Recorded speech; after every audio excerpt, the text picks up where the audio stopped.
In the 20th century, arms races shaped the world. Battleships sparked World War I, nuclear weapons defined the Cold War, and stealth aircraft retrieved the rules of air dominance. But now, a new race is on, not for bigger weapons, but for smaller, smarter, cheaper ones. Welcome to the era of disposable drones, a race not for power, but for scale. American Defense Secretary Pete Hegseth just flipped the Pentagon's entire drone doctrine on its head with a single memo. His message is simple: treat drones like bullets, not bombers. Russia plans to build 4 million drones in 2025. Ukraine aims for even more. These aren't aircraft, they are munitions. Kamikaze quadcopters, FPVs, reconnaissance scouts, and they are cheap, sometimes under $500 each.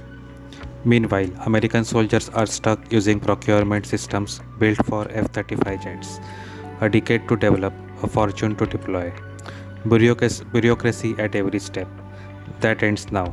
That is, if Pete Hegseth has his way. Hexet's sweeping new order reclassifies Group 1 and Group 2 drones, the smallest types, as consumables, not systems.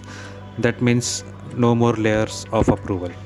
No more 10-year acquisition pipelines, just fast, flexible deployment. Let's take a step back. Arms races are nothing new. In the early 1900s, Britain and Germany raced to build dreadnoughts. The result? Escalation, mistrust, and eventually World War I. During the Cold War, the US and Soviet Union poured billions into nuclear warheads. Each side stockpiled thousands. The doctrine mutual assured destruction. And in the late 20th century, the stealth race emerged.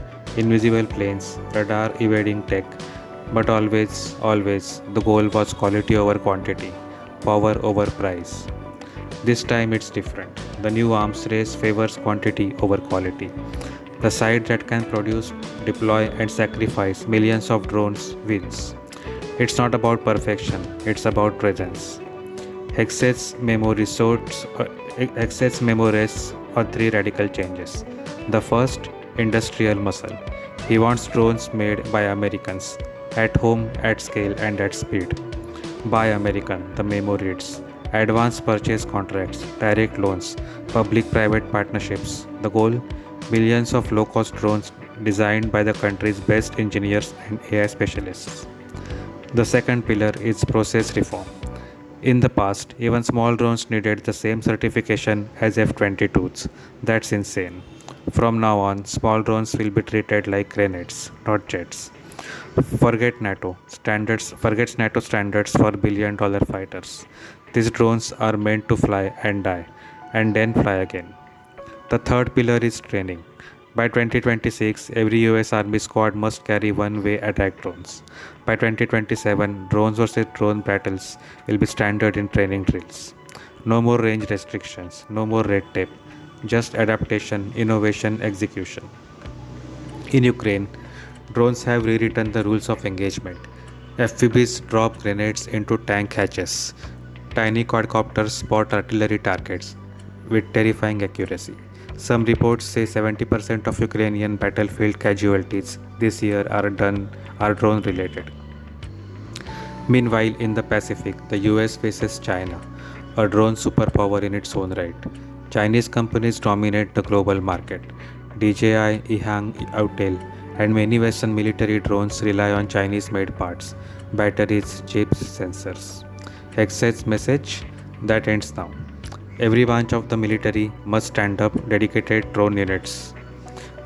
They will test prototypes, modify designs with 3D printers, and push them straight into the field.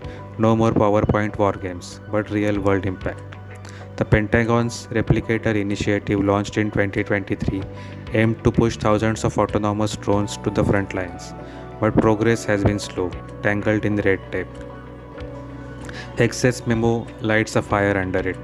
Indo-Pacific Command first in line. The signal is unmistakable. The US expects a drone war with China, not someday but soon. To compete with China's industrial scale, the US will need more than policy. It will need batteries, motors, secure supply chains, a ban on suspect Chinese electronics.